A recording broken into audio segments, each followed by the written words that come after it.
Let's look at relations versus functions. For example, for each relation below, decide whether or not it is a function. Now, a relation is a relationship between sets of information, but with a specific order. In other words, it is a set of ordered pairs. Each pair has a first component and a second component. And the set of first components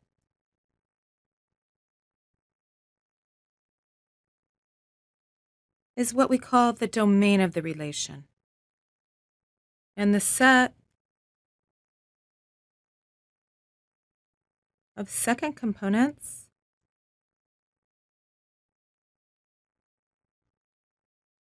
is what we call the range of the relation.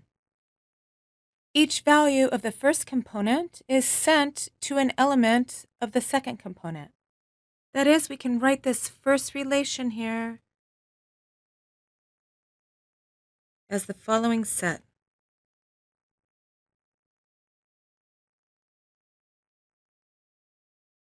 So the value 4 in the first component gets sent to the value f in the second component. And 9 gets sent to f. -3 gets sent to w. 2 gets sent to f. And 7 gets sent to f. And the second relation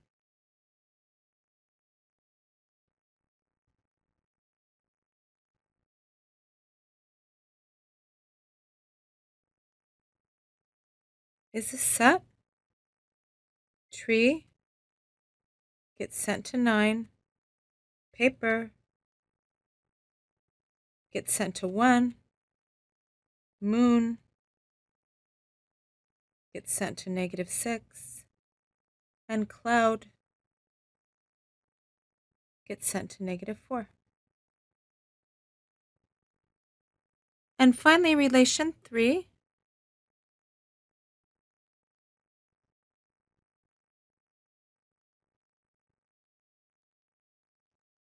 is a set.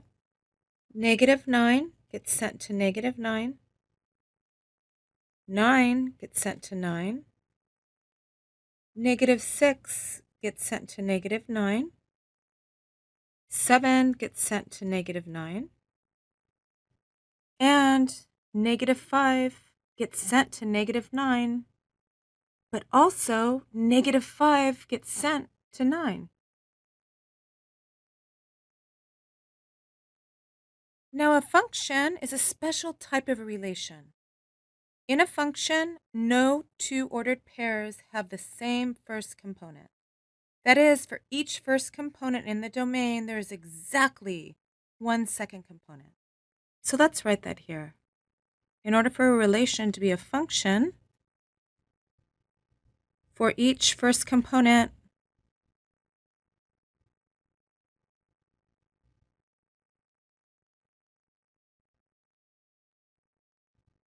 in the domain,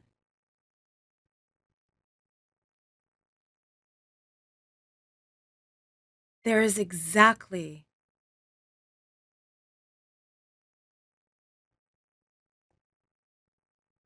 one second component.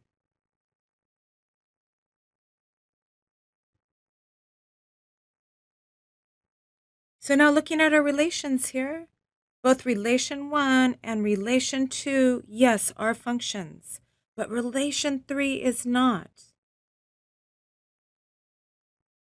Because -5 gets sent to two different second components here, -9 and 9, as shown here in this figure. So -5 is mapped to -9 as well as 9. So no, this is not a function. Yes, this is a function. And yes, this is a function. All right, and this is how we decide whether a relation is a function.